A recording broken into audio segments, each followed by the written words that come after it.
Shalom, shalom, queridos hermanos, muy buenos días. Llegamos a la cuarta aliyá de la Parashá Saf. Y en esta porción vamos a estudiar Levítico capítulo 8, versículos del 1 al 13. Y ya aquí, en el capítulo 8, nos encontramos con el Eterno dándole instrucción a Moisés para que ya consagre y prepare a Aarón y sus hijos para su ministerio como sacerdotes. El capítulo 8 comienza diciendo: el Eterno también le dijo a Moisés: reúne a Aarón y a sus hijos y a todos los israelitas y llévalos a la entrada del santuario. Lleva también los trajes sacerdotales, el aceite para la consagración, el ternero de la ofrenda para el perdón de pecados, los 2 carneros y la canasta de los panes sin levadura. Y el versículo 4 dice: Moisés hizo lo que el Eterno le ordenó, y cuando todos estuvieron reunidos a la entrada del santuario, Moisés les dijo: estoy cumpliendo las órdenes del Eterno. Enseguida, Moisés le ordenó a Aarón y a sus hijos que se acercaran, los lavó con agua, le puso a Aarón el manto sacerdotal y se lo ajustó con el cinturón. También le puso la túnica y sobre ella el chaleco, y con el cinturón del chaleco se lo ajustó a la túnica. Luego le colocó el chaleco donde puso el urín y el tumín, las 2 piedrecitas que se usaban para conocer la voluntad del Eterno. En la cabeza le puso el gorro y sobre la frente le puso la placa de oro, tal como el Eterno se lo había ordenado. Esta placa de oro indicaba que Aarón había sido consagrado para el servicio del Eterno. El versículo 10 dice: después Moisés tomó el aceite para la consagración y con él consagró el santuario y todo lo que había en él.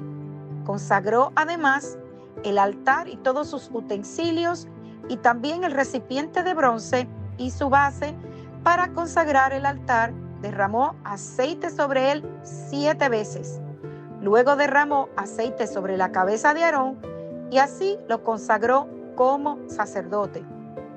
Y por último, el versículo 13 dice: finalmente, Moisés hizo que se acercaran los hijos de Aarón y les puso sus mantos sacerdotales.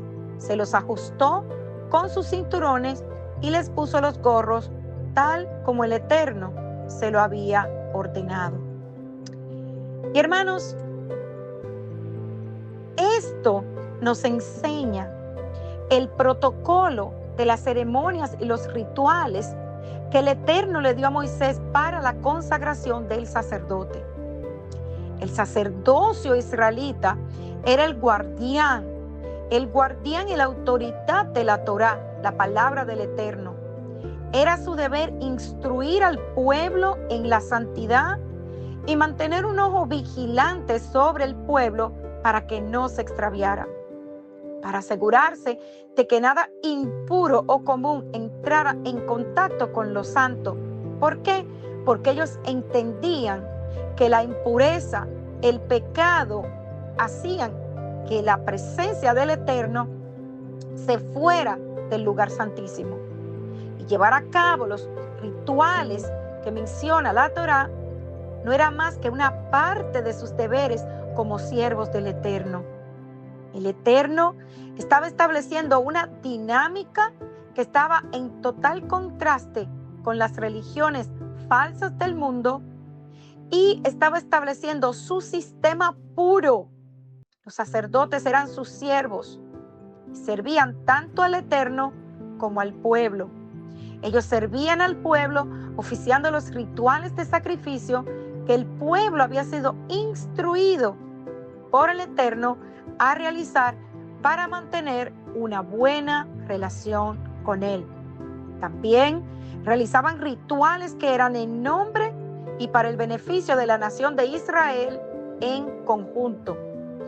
Los sacerdotes se aseguraban de que la gente hiciera lo que se suponía que debía hacer para no ofender al Eterno, pero los sacerdotes no podían enriquecerse. Y el capítulo 8 inicia justamente con Moisés siendo nombrado el oficiante de lo que vendría después. Moisés estaba consagrando los sacerdotes y dirigía la ceremonia de ordenación. Entonces vemos que Moisés lava a Aarón y a sus hijos con agua para purificarlos. Este lavado de purificación, lo que en hebreo se conoce como mikveh, no tenía que ver con la suciedad y la mugre en sí. Aunque ser físicamente higiénico es importante dentro del ritual, esto tenía un significado simbólico similar al de ser bautizado. El lavamiento era una expresión externa de un principio espiritual, que cada uno de nosotros debemos ser puros, limpiados de toda contaminación, para poder presentarnos delante del Eterno. Después de lavar a Aarón, Moisés vistió a Aarón con las vestiduras de sumo sacerdote. Habían 8 piezas en total, 4 de las cuales eran comunes a todos los sacerdotes, pero las otras 4 piezas eran exclusivas del sumo sacerdote. Y después de lavar y vestir a Aarón con sus vestiduras de sumo sacerdote, Moisés tomó el aceite de la unción, especialmente preparado, aceite de oliva fino, mezclado con cierta proporción de especias. Eso lo vimos en Éxodo 30, y ungió el tabernáculo, los muebles especiales que había en él, la menorá, el altar del incienso, la mesa de los panes de la proposición, y es posible que también el arca de la alianza. Luego el altar de bronce, la fuente de agua y finalmente unge a Aarón. Después de ungir el tabernáculo y sus utensilios y Aarón, los hijos de Aarón, los sacerdotes comunes, también fueron vestidos y ungidos con aceite. Luego de este ritual se hizo el sacrificio más importante. Primero la hatá, se hizo la ofrenda de purificación, y luego la ofrenda por el pecado. Esta es la traducción más común de la ofrenda hatá, pero ya estudiamos y aprendimos que el significado más correcto es ofrenda de purificación. Luego se utiliza el toro, el más caro y el más alto de todas las ofrendas animales posibles, y se realiza el ritual habitual. Aarón y sus hijos realizan la shemitah. No sé si usted sabe lo que es la shemitah, la shemijá, perdón. La semijá es poner las manos sobre la cabeza del toro, que todavía está vivo, para transmitir los pecados. Eso es la semijá. Y luego se sacrifica el animal. Dado que la ceremonia de consagración todavía no ha terminado, Aarón todavía no está autorizado para desempeñar los deberes de sumo sacerdote, ni sus hijos los deberes de los sacerdotes comunes. Por lo que es Moisés, el mediador, quien en este momento unta la sangre del toro de sacrificio en los cuernos del altar de bronce, y entonces Moisés derrama el resto de la sangre del toro sobre la base del altar de bronce. Y aquí hay una pregunta interesante que podríamos hacernos. ¿Por qué poner aceite y luego sangre en el altar y otros objetos del tabernáculo? La respuesta es, hermanos, porque hasta que no sean limpiados y purificados, no son aptos para ser utilizados para el servicio del Eterno. Estaban hechos de materiales comunes y fabricados por manos humanas, por lo que todavía no habían sido purificados. Así que luego de ponérsele el aceite y la sangre, el altar de bronce ya ha sido consagrado y preparado para su propósito. el primer sacrificio es ofrecido en su parrilla de fuego, la grasa y ciertas partes de las entrañas del toro son puestas por Moisés, no por Aarón, sobre el altar y convertidas en humo. Pero las partes restantes del toro, la piel, toda su carne, todo lo demás, excepto ciertas entrañas y la grasa que las rodeaba, se lleva a otra parte para ser quemada. Y ese lugar es uno con el que nos hemos familiarizado. Se llama fuera del campamento. Y allí, en un fuego de leña común, más allá del tabernáculo y lejos del área donde los israelitas estaban acampados, se quemaban los restos del toro hasta ser reducidos a cenizas. Luego se presentó un carnero, una oveja macho de al menos un año. Aarón y sus hijos imponen sus manos sobre el carnero, identificando este carnero como el que fue traído para el Eterno, para el Jatá, y para simbolizar la transferencia de su culpa, su pecado, sobre esta oveja inocente, y entonces era sacrificada.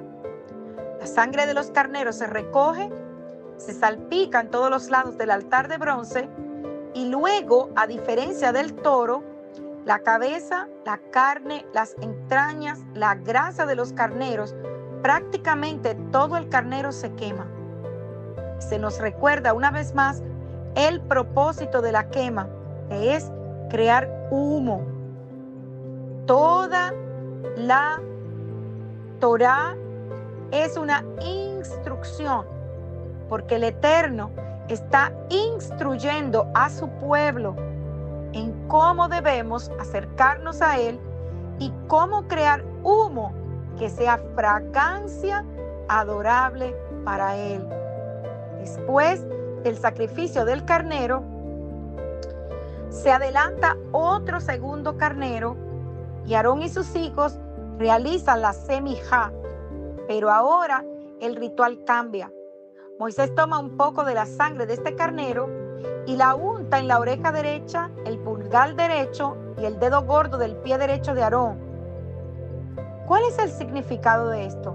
Ya esto lo hemos visto anteriormente, pero a modo de recordatorio, vamos a ver más detalladamente en Levítico capítulo 14, cuando entremos en las leyes y los rituales de la Azará, o sea, de las enfermedades de la piel, porque estas enfermedades de la piel eran una forma muy seria de impureza ritual y hablaba de un pecado que se expresaba en la piel. Entonces, cuando ya Aarón y sus hijos presentan esta otra ofrenda, transmitiendo todo pecado inherente al animal, entonces también el animal se sacrificaba. Es interesante, hermanos, cómo a medida de que el ritual de ordenación y consagración continúa hasta el versículo 26, vamos a ver un procedimiento que debería sonar como una campanilla, pero eso lo vamos a ver más adelante. Pero es interesante ver cómo todo el Eterno lo detalló. ¿Para qué? Para que Moisés, al recibir la orden de consagrar y de instalar a los sacerdotes en su ministerio, ellos pudieran oficiar. Y esta instalación duraba 7 días y terminó el primer mes del segundo año de la salida de Egipto. Éxodo 29, 30, 35 al 37 y Levítico 8, 35 nos hablan de ello. El tabernáculo fue definitivamente levantado el primer día del primer mes del año. Y vemos, hermanos, cómo cada detalle fue hermosamente dado a Moisés para que los sacerdotes pudieran ser consagrados y entonces comenzar su labor como sacerdotes del pueblo de Israel al servicio del Eterno. Aquí hay mucho que debemos aprender, porque la impureza, hermanos, no permite que nosotros podamos estar cerca de la presencia del Eterno. Cada día de nuestras vidas debemos buscar la manera de mantenernos libres de impureza, en un estado en el que nosotros podamos realmente mostrar que somos un pueblo separado para la honra y gloria del único Elohim verdadero. Shalom, shalom.